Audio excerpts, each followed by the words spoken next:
ज्ञान के दीप जलाए,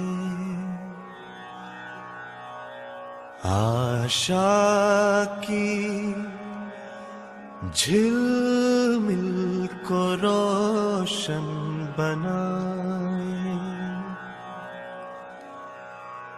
ऊंचे उठे और छू ले गगन को, ऊंचे उठे और छू ले गगन को, सवेरे की सरगम को जीवन में लाया,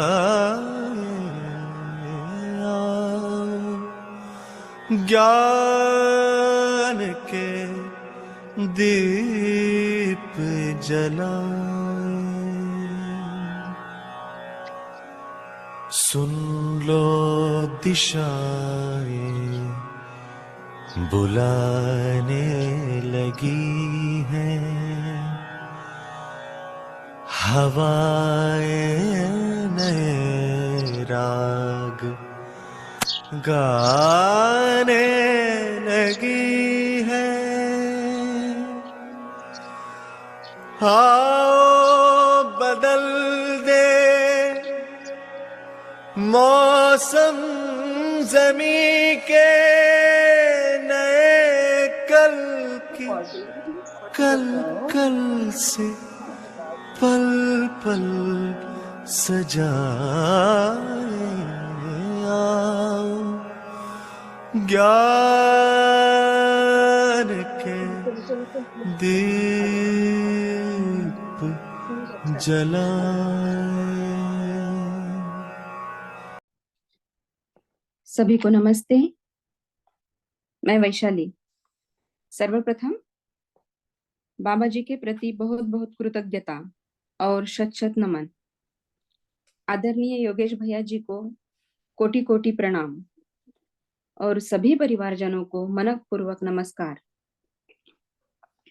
आशा करती हूँ कि परिवार के सभी वृद्ध स्वस्थ रहे, सभी प्रौढ़ अध्ययन में व्यस्त रहे तथा सभी बच्चे भाव के साथ आश्वस्त रहे। इस 10 वर्षीय परिवार सहज व्यवस्था अभ्यास अध्ययन कार्यक्रम में सभी का पुनश्च स्वागत। इस कार्यक्रम को आगे बढ़ाते हुए आज के सत्र की शुरुआत करते हैं। मानवीय शिक्षण शोध संस्थान ग्राम परडा में आयोजित परिचय शिविर के अध्यर्थानियों की प्रस्तुतियों से। तो मैं प्रस्तुति के लिए आमंत्रित करती हूँ आशा पटेल दीदी को। आशा दीदी। नमस्ते दीदी। नमस्ते। सभी को नमस्ते। धन्यवाद मुझे ये मौका देने के लिए। सभी को नमस्ते। बाबा जी के प्रति कृतज्ञता भाव, योगेश काका जी के प्रति कृतज्ञता भाव और सभी स्थानीय परिवार के परिवारजनों के प्रति कृतज्ञता भाव। ये जो शिविर रहा उसमें जो मुझे समझ में आया, मैं ये समझा कि सबसे ज्यादा काम खुद पे करना है। जो मेरी जो समझ है उस समझ को मैं और कैसे पुष्ट करूं। तो ये जो समझ है, इस समझ को बढ़ाने के लिए चेतना विकास मूल्य शिक्षा से ही इस समझ का विकास होगा और अपनी समझ को समाधानित कर पाऊं और समाधान से मैं सुखी हो पाऊं और निरंतर स्वभाव गति में बनी रहूं। और ये कैसे संभव होगा? तो अध्ययन की आवश्यकता को समझना, ये मुझे दिख रहा है। उसके लिए निरंतर चिंतन अभ्यास की आवश्यकता है और वो जरूरी है। और जो यहाँ पे एक बात काका जी ने बहुत अच्छे से रखी थी कि चिंता से घर के मालिक बन जाते हैं और चिंतन से हम ट्रस्टी बन जाते हैं।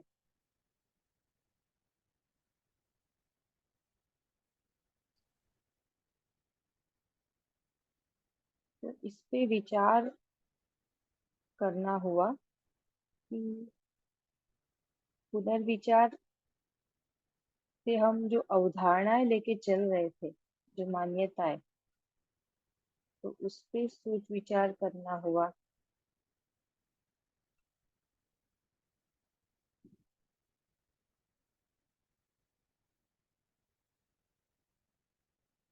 उसके साथ ही एक अपनी दृष्टि, जो दृष्टि है उसको सही दिशा और लक्ष्य की गति देना।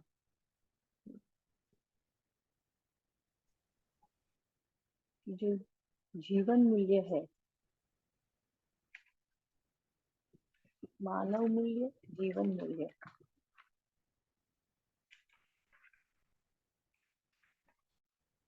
तो ये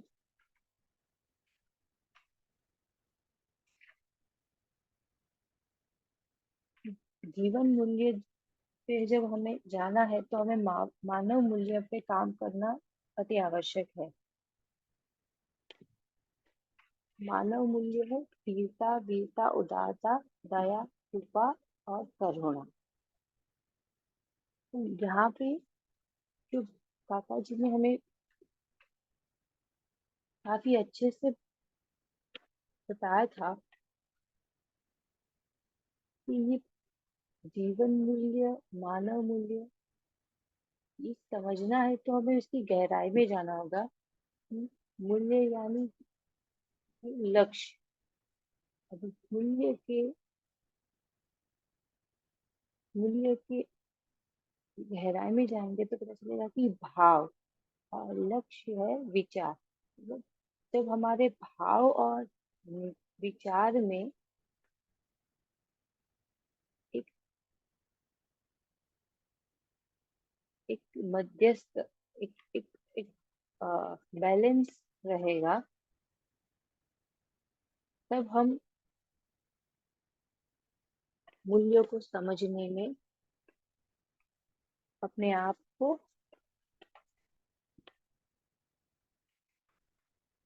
लगा सकते हैं।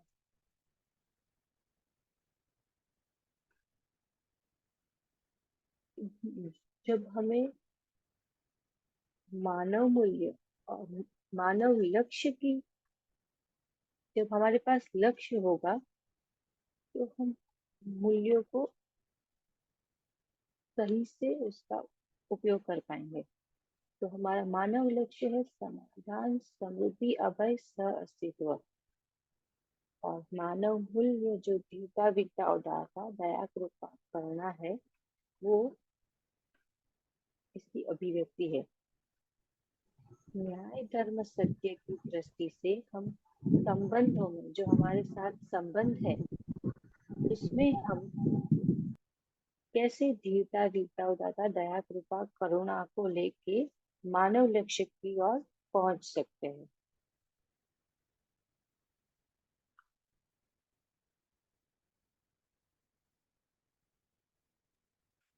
ये दीदी थोड़ी आवाज यदि और बढ़ जाए तो अच्छा रहेगा।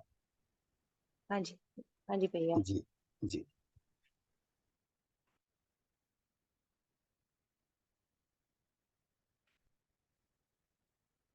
जैसे प्रकृति में जो चारों अवस्थाएं है, मानव मानव में, परिवार में, समाज में और शेष प्रकृति में, तो ये तीन अवस्थाएं तो व्यवस्थित नियम, नियंत्रण, संतुलन से है। लेकिन जो सॉरी, तीन अवस्थाएं जो पदार्थ अवस्था, प्राणावस्था, या जीवावस्था और ज्ञानावस्था, जो तीनों अवस्था है वो तो नियम से है, लेकिन जो ज्ञानावस्था है वो अपने नियम से ना हो, ना होने की वजह से काफी उसके दुष्परिणाम देखे जा रहे हैं। बहुत बहुत धन्यवाद दीदी, बहुत ही सुंदर प्रस्तुति रखी। मानवीयतापूर्ण आचरण मूल्य, चरित्र और नैतिकता का संयुक्त रूप है। मूल्य जागृत मानव सहज अभिव्यक्ति में जीवन मूल्य, मानव मूल्य, स्थापित मूल्य, शिष्ट मूल्य मानव के संदर्भ में है। उपयोगिता मूल्य, मूल्य प्राकृतिक ऐश्वर्य पर निपुणता कुशलता पूर्ण श्रम नियोजन पूर्वक उपयोगिता मूल्य और कला मूल्य मूल्यांकित होता है। मूल्यों के आधार पर ही मानव लक्ष्य निर्धारित होता है। इन्हीं विचारों पर आशा दीदी ने हमारे सामने प्रस्तुति रखी। मैं फिर से दीदी का अभिनंदन करती हूँ और धन्यवाद करती हूँ। और इन्हीं मूल्यों की श्रृंखला को आगे बढ़ाते हुए मैं स्नेह मूल्य और शिष्ट मूल्य पर प्रस्तुति के लिए आशा दीदी को आमंत्रित करती हूँ। तो आशा दीदी। नमस्ते। मेरी आवाज आ रही है? जी दीदी आ रही है। जी। पूज्य बाबा जी के प्रति कृतज्ञता और मेरी समझ विकसित करने में सभी प्रबोधक व योगेश भैया जी को नमन। और जागृति पथ पर अग्रसर सभी बहन भाइयों को हार्दिक प्रणाम करते हुए मैं अपनी प्रस्तुति रख रही हूँ। काफी समय से चर्चा चल रही है मूल्य की, तो प्रत्येक इकाई में निहित मौलिकता ही मूल्य है। मानव संबंध, सार्वभौम व्यवस्था संबंध परंपरा ही मूल्य प्रधान परंपरा है। 30 मूल्यों की प्रकाशनकारी पद्धति जो 4 जीवन मूल्य, 6 मानव मूल्य, 9 स्थापित मूल्य, 9 शिष्ट मूल्य, 2 वस्तु व उपयोगिता मूल्य के रूप में है। इन सभी 30 मूल्यों में सभी 7 संबंधों का निर्वाह ही व्यवस्था है। नैसर्गिक संबंध भी 3 ही हैं। जीवावस्था, प्राणावस्था व पदार्थावस्था के साथ संबंध पूर्वक जीना ही व्यवस्था है। अस्तित्व सह अस्तित्व की अपेक्षाएं ही मूल्यानुभूति की ओर जाने की प्रक्रिया है। इसके लिए चेतना विकास मूल्य शिक्षा आवश्यक है। हमारी अपेक्षाएं स्थिर हों, व्यवस्थित हों, तभी मानवीय लक्ष्य समाधान, समृद्धि, अभय और सहअस्तित्व की ओर हम मानव अग्रसर हो पाएंगे। योगेश भैया जी ने हमें एक बार बताया था कि जिस मूल्य में हम रहते हैं, जिस मूल्य को हम स्वीकार करते हैं, वही हमारी अवधारणा में रहता है और वही हमारे स्वभाव में आता है। मानवीय आचरण को कल्पना में लाना ही होगा, वो बहुत जरूरी है। अनेक पूर्व घटनाओं की स्मृतियां व शब्द हमारे चित्रण व विचारों में रहते हैं और ये कुछ सुखद भी होते हैं और कुछ भूतकाल की पीड़ा के रूप में भी होते हैं। भूतकाल की पीड़ा से मुक्त होने के लिए आवश्यक है कि बीज रूप में जो हमारे जीवन में मूल्य रहते हैं उनकी ओर ध्यान दिया जाए, क्योंकि इन स्थापित व शिष्ट मूल्यों पर ध्यान देने से ही पूर्व स्मृतियां, पूर्वाभ्यास व मान्यताओं से हम छूट जाते हैं व मानव संचेतना की ओर गतित हो पाते हैं। जैसा कि वैशाली जी ने स्नेह और निष्ठा पर बातचीत करने के लिए कहा है कि स्नेह स्थापित मूल्य है, निष्ठा शिष्ट मूल्य है। स्थापित मूल्यों में स्नेह का अर्थ न्यायपूर्ण व्यवहार में निर्विरोधिता से है व अभ्युदय में से के लिए स्वयं स्फूर्त उभय मिलन एवं उसकी निरंतरता से है। मानव जागृति पूर्वक स्वयं स्फूर्त रूप में ही बहुत सारे क्रियाकलापों को करता है। नैसर्गिकता तथा वातावरण पहचानते हुए मानव स्वयं को प्रमाणित करता है। उनमें जागृति सहजता से ही मानव सार्वभौम व्यवस्था अखंड समाज की भागीदारी में परिवर्तित हो जाता है। इस प्रकार स्वयं स्फूर्त होना और परिवर्तित होने का स्वरूप स्पष्ट हो जाता है। पदार्थावस्था में परिणामानुषंगीय विधि से, प्राणावस्था में बीजानुषंगीय विधि से, जीवावस्था में वंशानुषंगीय विधि से, ये तीनों अवस्थाएं अपने को व्यवस्था में पूरक तथा प्रमाणित करती हैं। मानव परंपरा में वंशानुषंगीयता के रूप में शरीर तथा संस्कारानुषंगीयता के रूप में जीवन जागृति है। संपूर्ण स्वयं स्फूर्त विधि जानने मानने में तृप्ति के अर्थ में है, पहचानने निर्वाह करने में समाधान, समृद्धि, अभय और सहअस्तित्व रूपी प्रमाणों के अर्थ में स्वयं स्फूर्त होना पाया जाता है। ऐसे स्वयं स्फूर्त प्रभाव सह अस्तित्व सहज रूप में निश्चित योग संयोग के लिए सूत्र निर्मित करते हैं। वातावरण में मानव निर्मित परिस्थितियां बनी रहती हैं। मानव परंपरा ही वातावरण के रूप में मानव को उपलब्ध रहता ही है। प्रत्येक बच्चा परिवार में जन्म लेता है और परिवार में ही उसका वियोग होता है। परिवार में मूल्यों का वियोग नहीं होता, परिवार में मूल्य बने ही रहते हैं। परंपरा के रूप में परिवार में यह मूल्य बने ही रहते हैं। निष्ठा के स्थान पर वर्तमान स्थितियों में अनिश्चितता दिखती है। व्यवहार के समय काफी स्थानों पर उदासीनता दिखती है। व्यवहार की निरंतरता को बनाए रखने में जूझते हुए सभी नजर आते हैं। कभी मन किया तो व्यवहार हुआ, कभी मन नहीं हुआ तो व्यवहार नहीं हुआ, और व्यवहार में इस तरह से दूरियां बढ़ती जाती हैं। कभी पास कभी दूर व्यवहार में होता ही रहता है। इसमें संबंध के प्रति आसक्तियां हैं और विरक्तियां हैं। यह व्यवहार निष्ठा नहीं कहलाएगा, यह मनमानी कहलाएगा। मानव जीवन के 4 आयाम अनुभव, विचार, व्यवहार और कार्य हैं। इससे भरा पूरा मानव ही मानवीयतापूर्ण विचार करता है। ऐसे मानवीयतापूर्ण विचारों से हमारे व्यवहार में निरंतरता होती है।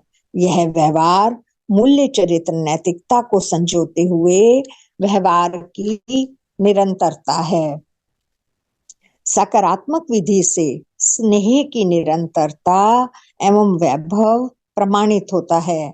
इस प्रकार स्नेह संबंध भी स्वयं स्फूर्त संबंध है। इसमें निरंतरता को बनाए रखना ही निष्ठा है। निष्ठा पूर्वक ही संपूर्ण संबंध सफल हो पाते हैं। स्वयं स्फूर्त विधि ही संतुष्टि का आधार बिंदु है, इसलिए उभय संतुष्टि है।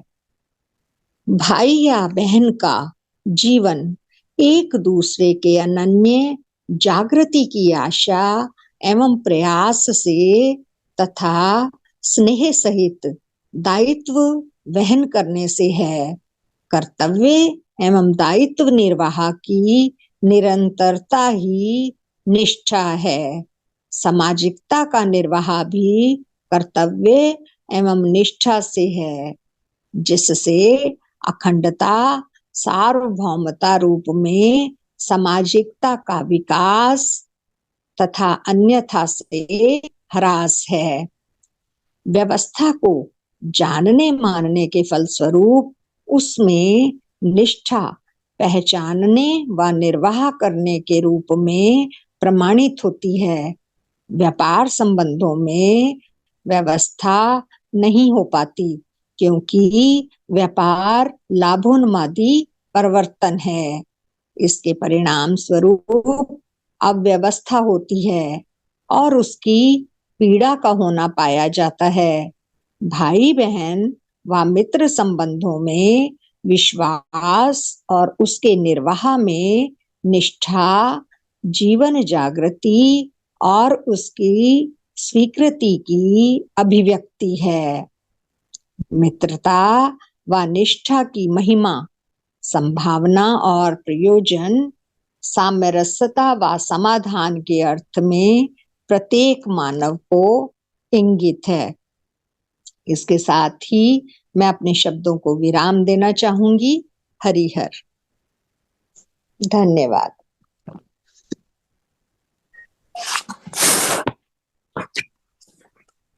धन्यवाद दीदी, बहुत बहुत सुंदर और प्रेरणादायी प्रस्तुति रही। जिस मूल्य को हम स्वीकारते हैं वही हमारी अवधारणाएं होती है। बहुत बहुत अभिनंदन और धन्यवाद। जैसे कि हम परिवार में पैदा होते हैं, परिवार में माता पिता पुत्र पुत्री ये स्थापित संबंध होने से हम विश्वास मूल्य को अभिव्यक्त करते हैं। माता पिता का व्यवहार हमारे साथ, हमारा व्यवहार माता पिता के साथ, ये प्रत्येक व्यवहार का क्षण विश्वास मूल्य की अभिव्यक्ति है। तो संबंध है ही, बनाने तो नहीं है, बस संबंधों की पहचान होनी है। इन संबंधों में जो निहित व्यवहार है उसी का फल परिणाम सुख है, सुख निहित है।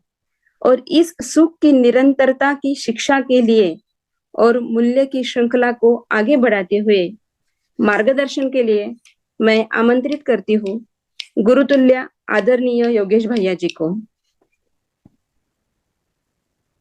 भैया जी। जी दीदी, नमस्ते।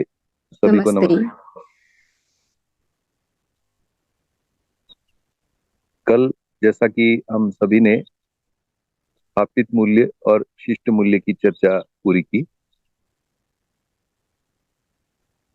तो स्थापित मूल्य, शिष्ट मूल्य और वस्तु मूल्य, ये तीन मूल्य हमारी सोच विचार की बेसिस बनाती हैं, ऐसा अभी हमको समझ में आ रहा है।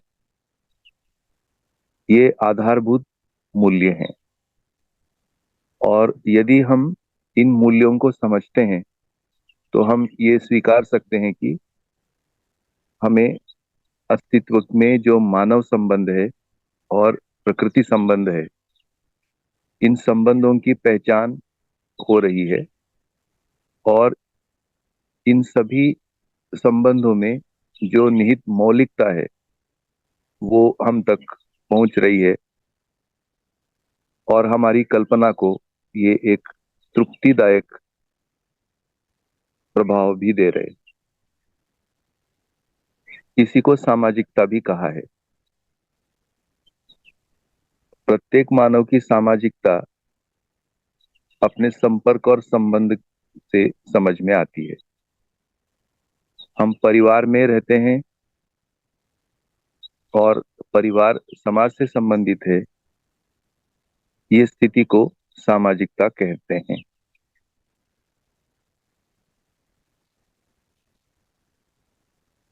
आज हम उन सभी मूल्यों को, यदि हमें वो सभी याद है, परिभाषाएं याद है, और जितना मेरा इन मूल्यों को समझने में, स्पष्टीकरण होने में, स्वयं में जितना ध्यान गया, मैंने आप सबके सम्मुख रखने का प्रयास किया।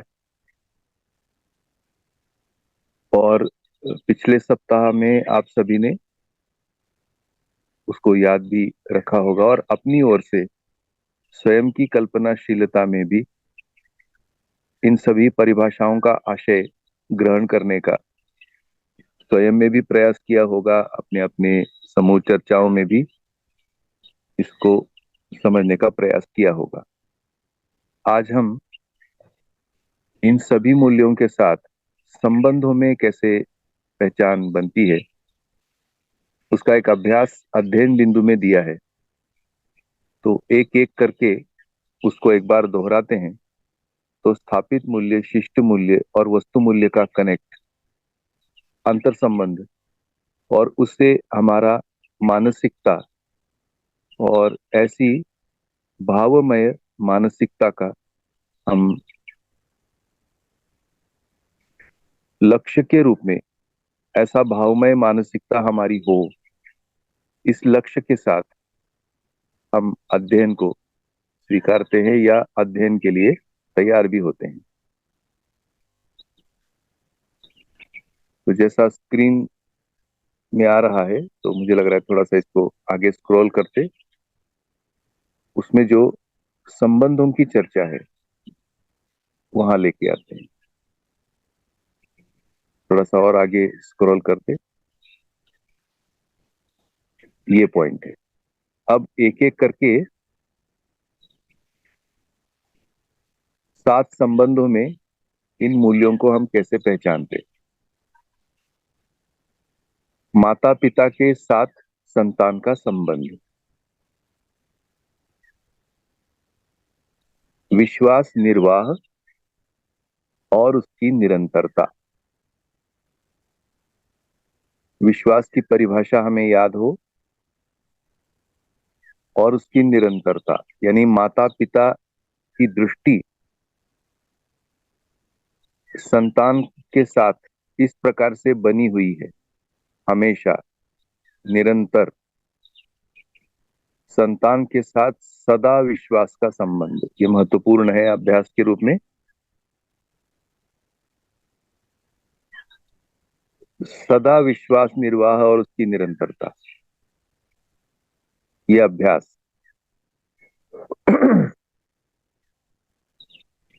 गौरव यानी माता पिता के मानसिकता में गौरव का मतलब है माता पिता विकसित। विकसित क्या है इसको पहचानते हैं, यानी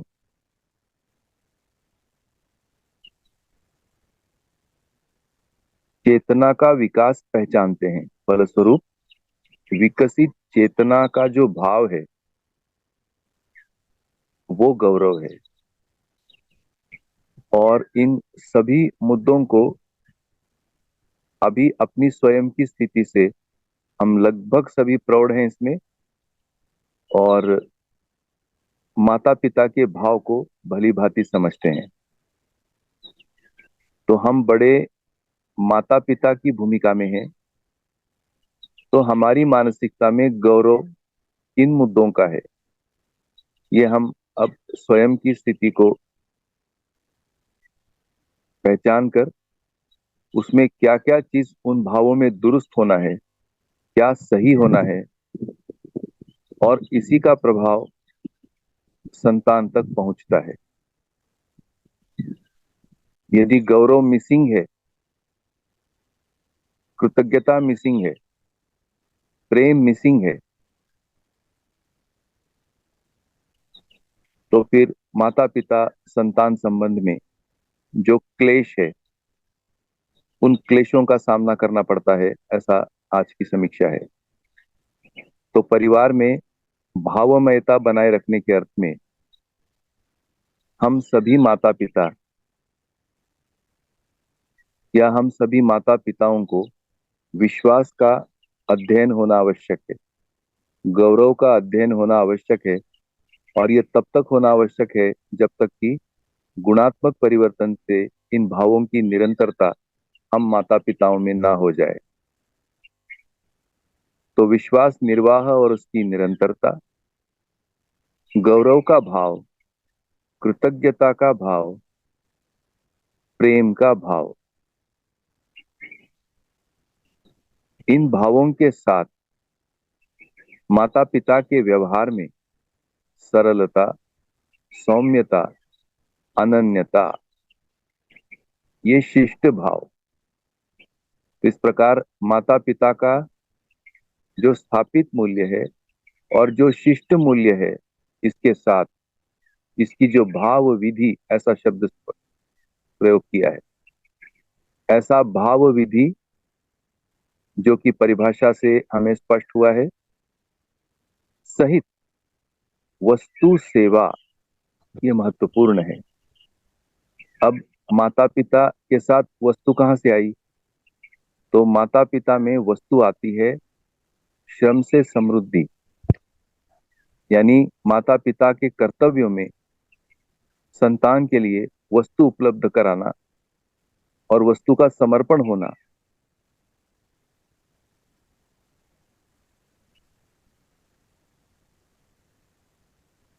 ये स्पष्ट हो रहा है। तो इस प्रकार आगे समर्पण समेत तृप्ति, समाधान, प्रमाण, वर्तमान होना। तो माता पिता के साथ इस प्रकार संतान का संबंध, संतान को ये संबंध समझ में आता है, तब संतान की मानसिकता में माता पिता के प्रति विश्वास, गौरव, कृतज्ञता, प्रेम, साथ परिवार में समृद्धि परंपरा की वस्तु और उसका समर्पण, ये तृप्ति, समाधान, प्रमाण, वर्तमान होना। तो जो माता पिता में है वही संतान में रिफ्लेक्ट होकर या वही संतान में परावर्तित होकर या संतान की समझ में स्थापित होना और संतान के भाव विकसित होना, ऐसे हम माता पिता के साथ संतान के संबंध को पहचानते हैं। और यदि माता पिताओं में ये अभाव है तो फिर आज का संतान में माता पिता के प्रति विश्वास, उनके साथ गौरव, कृतज्ञता, प्रेम, इसमें काफी गंभीर अड़चने हैं, गठाने हैं, जिसकी हमने भरपूर चर्चा की है। और माता पिता के साथ सरल होना, सौम्य होना और वस्तु और सेवा की समर्पण में शंकाएं होना, ये आज की परिस्थिति है। इसलिए जो भाव हम संतान में विकसित करना चाहते हैं वो भाव स्वयं माता पिता में होना, ये आवश्यक। इस प्रकार माता पिता के साथ संतान संबंध इस तरह से ये विकसित संबंध है और यह विकसित संबंध हम सभी माता पिताओं के ध्यान में रहना आवश्यक। तो संतान हमें कैसे देखती है, माता पिता संतान को कैसे देखते हैं और संतान हमें कैसे देखती है, इन दृष्टियों में ये एक मधुर संगीत हम समझ सकते हैं। अब पुत्र पुत्री संतान के साथ माता पिता अभिभावक विश्वास निर्वाह की निरंतरता। अब ये जो संतान में पहुंच पाया, जो माता पिता में है, उसकी एक स्थिति, जो माता पिता करते हैं उसकी एक स्थिति दूसरे संबंध निर्वाह में हमको स्पष्ट होती है। वो है ममता। माता पिता द्वारा ममता, ममता की परिभाषा याद हो, माता पिता द्वारा वात्सल्य, वात्सल्य की परिभाषा याद हो और उसमें जो स्पष्टीकरण प्रयास किया गया वो हमें याद हो। माता पिता के द्वारा प्रेम, उदारता और शिष्ट मूल्य के साथ सहजता, अनन्यता का भाव वस्तु, सेवा, समर्पण के रूप में वर्तमान होना। इस प्रकार माता पिता और संतान संबंध में आपस में ये मूल्य निर्वाह की निरंतरता, ये मौलिकताएं हैं जिनका अभ्यास हमें होना है। तो इस प्रकार प्रत्येक परिवार में ये जो संबंध है, इन संबंधों में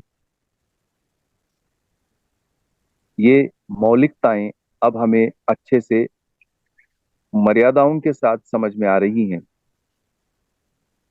और इन मर्यादाओं का हम निर्वाह करने से आपस में जो तालमेल है, जो भावों का आदान प्रदान है, उसके साथ जो विचार पक्ष होना है, ऐसे भाव विचार में माता पिता और संतान का संबंध हमें स्पष्ट होता है। कुछ एक अभ्यास के बारे में मुझे लगता है आपको स्पष्ट कर दूं, जितना मेरा ध्यान गया। यदि इनकी स्पष्टता हमें नहीं है तो फिर इन संबंधों में जो मर्यादाएं हैं, उन मर्यादाओं का उल्लंघन भी होता हुआ दिखता है, और इन मर्यादाओं का उल्लंघन होने से आपस में क्लेश पैदा होता है। यानी माता पिता के रूप में हमें हमारी roles and responsibility both side, दोनों साइड से अभियान आवश्यक है। यानी हम स्वयं संतान के रूप में भी समझें, हम स्वयं माता पिता के रूप में भी समझें। इस स्थिति में हम माता पिता के रूप में सभी संबंध परिवार में हम समझकर, यदि हम उन संबंधों को अभ्यास करने का प्रयास करते हैं, ये सामने वाला, ये जो प्रयोग आता है बार बार, सामने वाला ऐसा नहीं कर रहा है, सामने वाला वैसा नहीं कर रहा है, दूसरा ऐसा नहीं कर रहा है, दूसरे के बारे में ये जितना जितना अभी हमारे मन में एक प्रकार से शंका, आशंकाएं, है ना, ये सारा जो आता है, ये सब धुलने लगेगा कि हम एक मानव के रूप में इन सभी संबंधों में जो निहित मौलिकता है उसको हम समझते हैं, और वैसा अभ्यास हम करते हैं अनकंडीशनल।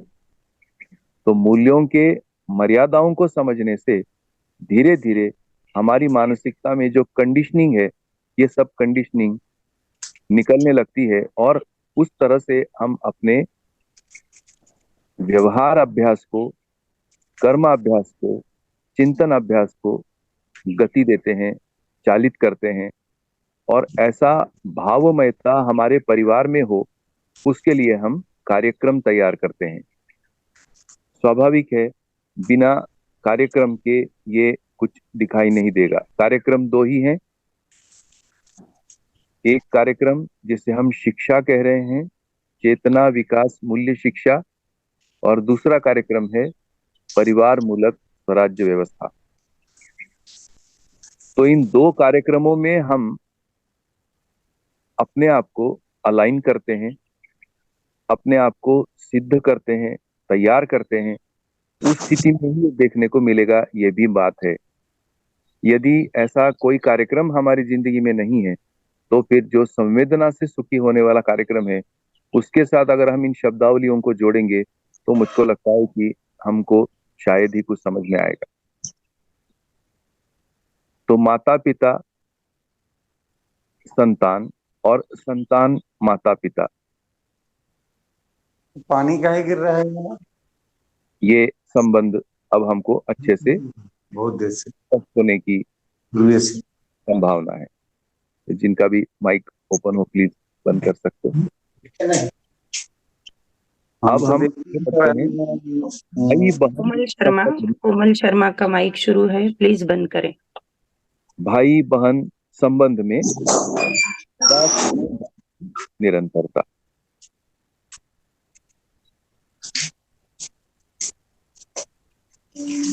तो अब भाई बहन संबंध में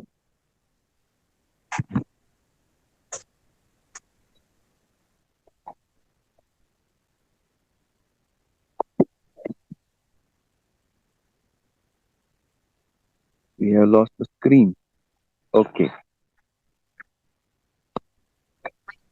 एक दूसरे के साथ भाई बहन संबंध, एक दूसरे के साथ सम्मान, सम्मान की चर्चा हुई है।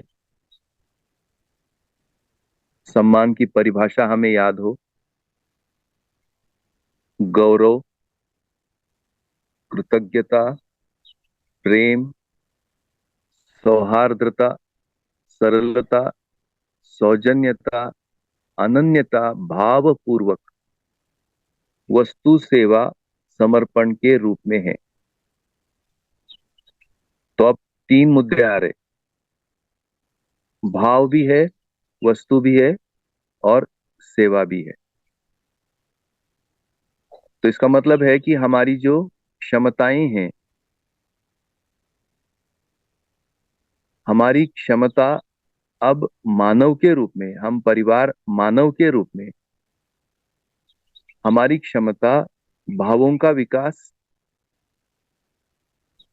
साथ में वस्तु वस्तु निर्मिति, उत्पादन और सेवा, प्रतिफल अपेक्षा विहीन सेवा। इस प्रकार भाव, वस्तु और सेवा, ये तीन तैयारियां या तीन क्षमताएं हमारी विकसित होने से हमारा व्यवहार सुगम बनने लगता है।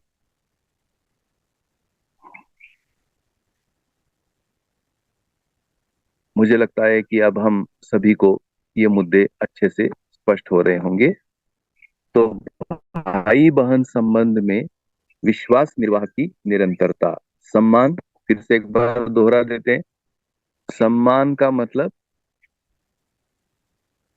श्रेष्ठता की पहचान, और उसके लिए जो प्रक्रिया है, भाई बहन सम्मान के लिए जो आपस में एक दूसरे के साथ जो आदान प्रदान करते हैं, वो भाव सम्मान है। यानी चेतना विकास के लिए भाई भाई में या भाई बहन में जो भावों का आदान प्रदान होता है, उसको कहेंगे सम्मान। अच्छे से ध्यान देने की आवश्यकता। आज की अगर हम स्थिति देखें भाई बहन संबंध में, अपने आप समझ में आएगा कि भाई बहन की बातचीत क्या होती है और क्या उस बातचीत में सम्मान है या कुछ और है। भाई बहन की बातचीत में गौरव को पहचानने का प्रयास करते हैं कि भाई बहन गौरव किस मुद्दे का करते हैं। आज भाई बहन कृतज्ञता के बारे में सोचें, प्रेम के बारे में सोचें, तो हमारी भाषाओं में सम्मान, गौरव, कृतज्ञता, प्रेम, सौहार्द्रता, सरलता, सौजन्यता, अनन्यता, क्या ये भाव हमारी भाषा में व्यक्त होते हैं? यानी भाव मतलब पुनः एक बार बार बार दोहराएं, संवेदना नहीं। बहन तो जन्म संबंध हो गया।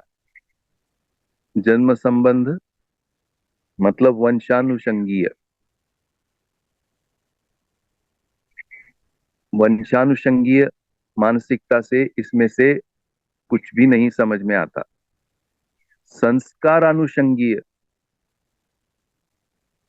संबंध में, परिवार में संस्कार अनुषंगीयता को यदि हम पहचान पाए, तो ये सभी धीरे धीरे इन सभी भावों की जो परिभाषा है और उस परिभाषा से मौलिकता का जो अवधारणा हमारे में आता है, इन अवधारणाओं के स्थिर होने से ये संस्कार हैं भाई बहन में कि वो चेतना विकास के लिए एक दूसरे का सम्मान करते हैं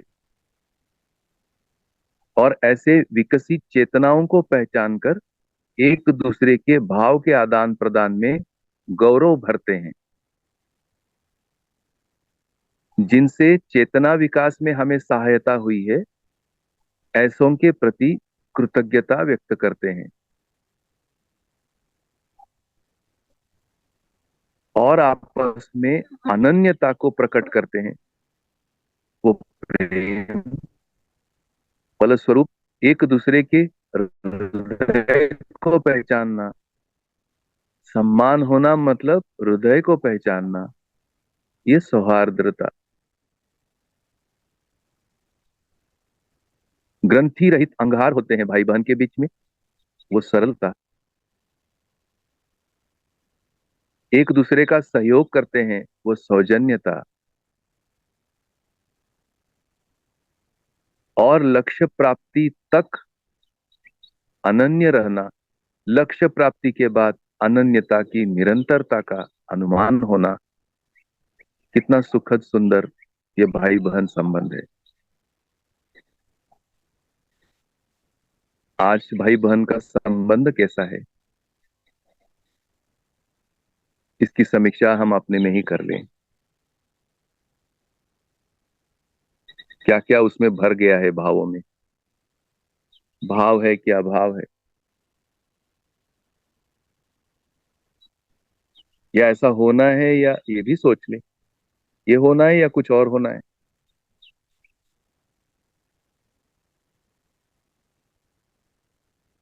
पुनर्विचार की आवश्यकता है। और मैं ये भी आश्वस्त करूं, कितना भी संबंध क्षतिग्रस्त हो, संबंध एक ऐसी महिमा है अस्तित्व में, मानव उसको पहचानने की देर है, सारा क्षतियां दुरुस्त होता है। शरीर में जो टूट फूट होता है उसके बारे में कम से कम मैं तो नहीं कह सकूंगा कि दुरुस्त होता है कि नहीं होता है, लेकिन मानसिक टूट फूट यदि होता है संबंध में, उसमें से एक व्यक्ति भी स्रोत बनने को तैयार हो जाए, सारी टूट फूट गायब हो जाती है।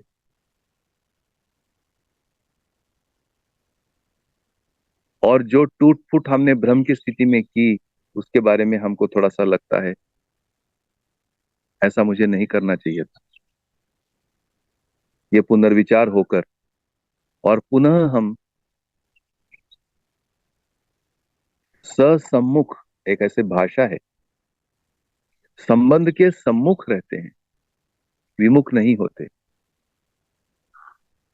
क्योंकि ये जीवन जीवन संबंध है।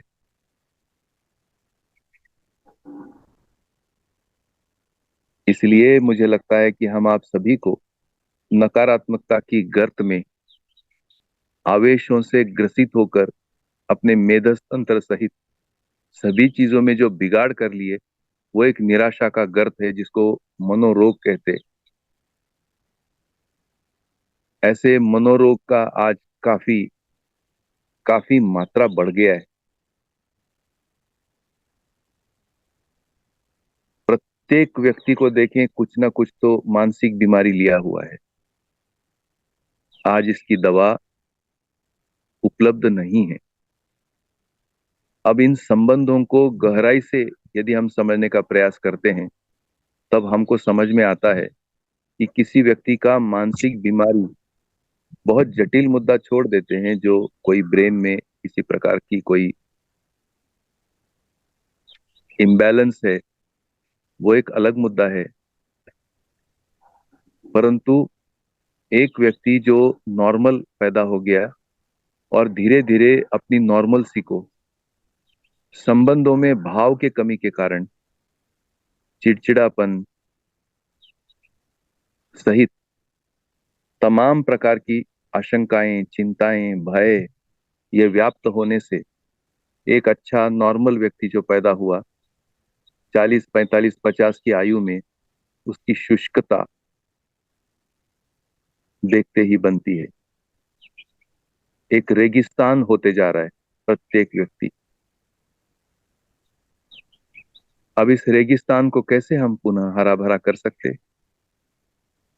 तो ये हरा भरा हो सकता है क्योंकि ये जीवन है, और जीवन में बुद्धि भी है, आत्मा भी है। ये जो बुद्धि और आत्मा का पहचानना होगा, यानी बुद्धि को आत्मा को पहचानना होगा और आत्मा को अस्तित्व में अनुभव करना होगा, ये क्रियाएं चालित नहीं होने से, ये जो प्रिय हित लाभात्मक जीवन शैली में हमें रेगिस्तान जैसा नजर आता है, और अपने आप को शरीर मानकर जब हम संबंधों में व्यवहार करते हैं, तो इन व्यवहारों में ये भावों का अभाव दिखाई देता है। वस्तु तो भरपूर आ गया, तो वस्तु के साथ सेवा नहीं है, और वस्तु को समर्पित करने के लिए जो भाव पक्ष चाहिए वो भाव पक्ष मौजूद नहीं है।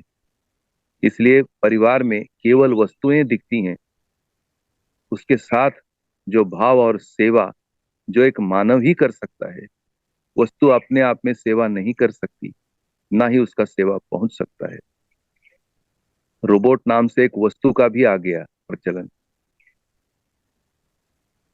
तो ये वस्तु, रोबोट वस्तु सेवा कर दे ऐसा आया, पर रोबोट वस्तु भाव कहां से लाएगा? ये एक सोचने का मुद्दा है। और जैसे जैसे 3 पीढ़ी के साथ अपन काम कर रहे, जैसे जैसे वृद्धावस्था को अगर अपन ध्यान रखते हैं, और जो परिवार के जो शिशु अवस्था, विशेष करके 11-12 वर्ष तक के बच्चे और 70 के ऊपर के वृद्ध, अगर इन दो ध्रुवों को अगर हम देखें तो इनका भाव तो वस्तु से नहीं भरेगा। यहाँ सेवा भी चाहिए और भाव भी चाहिए। केवल वस्तु से ये होता नहीं। और इन भावों की कनेक्ट कैसे आए, इसके लिए मध्यस्थ दर्शन की रोशनी में हम आप चेतना विकास मूल्य शिक्षा का स्वरूप को समझ रहे हैं। क्योंकि शिक्षा का स्वरूप समझने से ही मुझे लगता है हम अनुशासित होंगे।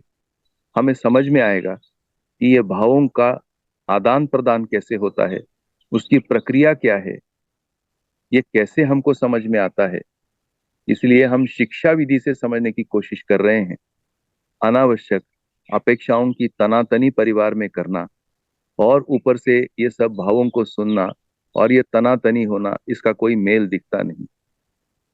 तनातनी को त्याग कर इन भावों को समझने की और ऐसे व्यवहारों को सीखने की यदि अपन मानसिकता बनाते हैं, तो हम जिस भी आयु में हैं, यदि हम समझने सीखने के लिए तैयार हैं, तो आज भी हम संबंध के ससम्मुख होते हैं और हमारी यात्रा में ही वो सारे क्लेश, वो सारे अभाव दूर कर सकते हैं और एक खुशहाल संबंध को हम जीकर और अपने लक्ष्य की ओर अग्रसर होते हैं।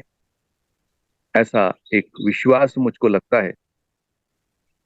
इसलिए संबंधों में ईमानदार होने की आवश्यकता, संबंधों में जिम्मेदार होने की आवश्यकता, और संबंध में जो व्यवस्था है, व्यवस्था रूपी ही संबंध है। दरअसल में धीरे धीरे ये ध्यान आता है कि व्यवस्था के अर्थ में संबंध है और उस संबंध में कर्तव्य निर्वाह करने का सौभाग्य हमें मिलता है। और उसके लिए जो आवश्यक पुरुषार्थ है, समझने का जो पुरुषार्थ है, ऐसे पुरुषार्थ को यदि हम तैयार होते हैं करने के लिए, तो दार्शनिक स्थिति में मैं संबंध की एक आपको स्थिति विश्लेषित करने का प्रयास करता हूं। अस्तित्व में प्रत्येक संबंध एक दूसरे के ससम्मुख है। मानव को छोड़कर 3 अवस्थाओं की इकाई का वस्तु स्थिति यदि हम देखेंगे, वस्तु स्थिति सत्य देखेंगे, तो उसमें से एक भी इकाई किसी इकाई के विरोध में खड़ी हो ऐसा दिखता नहीं। ये ससम्मुख है और ससम्मुख होकर एक दूसरे के साथ ये आदान प्रदान है, जिसको हम पहचानना और निर्वाह करना कहते हैं। यहाँ तक कि जंगल में रहने वाले जीवों में भी ये एक दूसरे की पहचान है, तभी जंगल की व्यवस्था बनी हुई है। और इसलिए उसमें शांति, एक अद्भुत शांति का परिचय हमको होता है।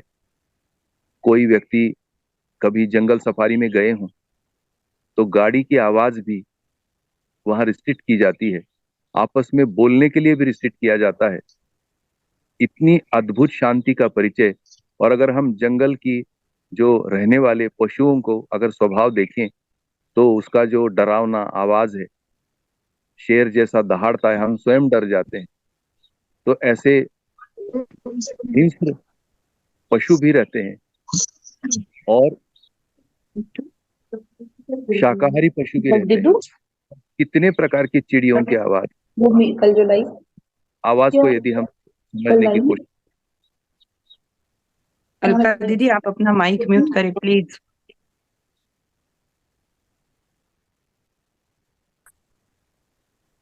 थोड़ा सा प्लीज ध्यान देंगे। नमस्कार। तो मुझे लगता है इतना सुखद सुंदर तालमेल जंगल में मिलता है, और हमको बार बार वो गाइड बताते शांत रहो, चुप रहो।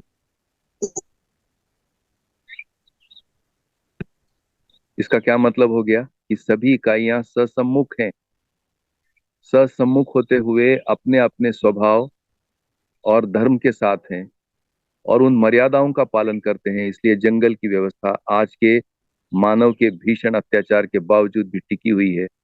और हमारे से जो शांति प्रिय लोग हैं वो एक बार अवश्य ही जंगल भ्रमण करने जाते कि शांति का अनुभव करें।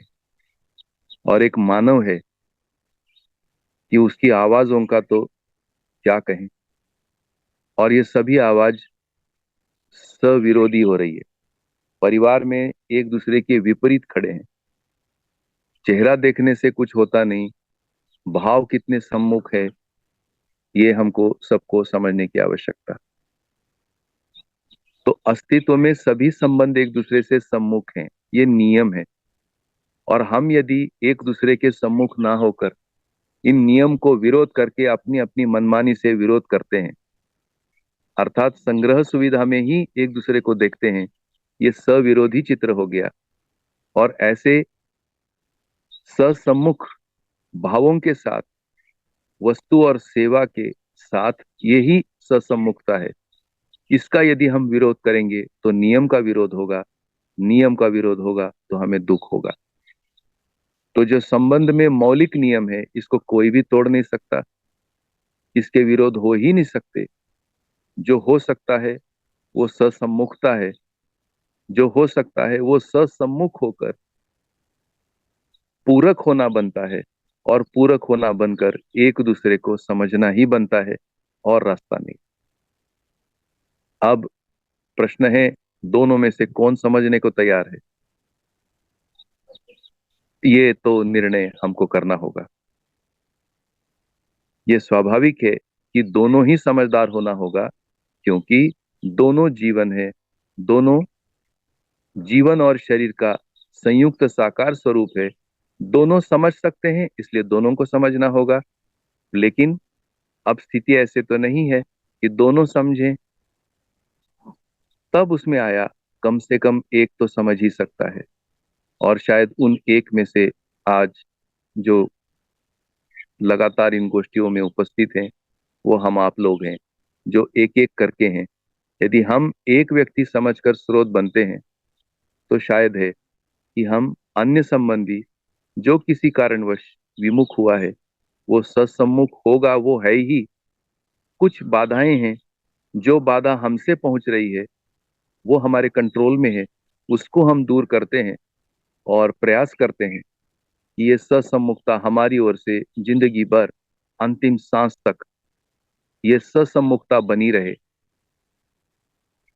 और क्या ऐसा दबाव कि इस शरीर यात्रा में ही हो? शरीर यात्रा के बाद भी तो कुछ यादें होंगी जो हमारे बारे में सोची जाएंगी। तो हमारी एक नैतिकता है कि हम अपने संबंधी के सत्सम्मुख सदा सदा बने रहें। उनके भाव चित्र आंख बंद करते संबंध के सिवाय कुछ आता नहीं, ये हम आप सभी पहचानने की आवश्यकता। लेकिन इन संबंधों में लक्ष्य क्या है ये अभी हमारी कल्पना में नहीं आ रहा है। इसलिए हम संबंध में होते हुए भी संवेदनाओं के साथ ही सुख को एक प्रकार से पहचानने का प्रयास कर रहे हैं। तो माता पिता, पुत्र पुत्री, भाई बहन, इन संबंधों में जो मर्यादाएं दी हुई हैं, जो भावों की स्पष्टता मध्यस्थ दर्शन ने परिभाषा के साथ बाबा जी ने प्रस्तुत किया है, उस एक्यूरेसी और उस प्रिसिशन के साथ यदि हम भावों को पहचानने में सफल हो गए, मेरा विश्वास है कि जीते जी हम उन सभी संबंधों की मधुरता, संगीतमयता, भावमयता को हम अनुभव कर पाएंगे और एक मानव होने का हमें सार्थकता समझ में आएगी।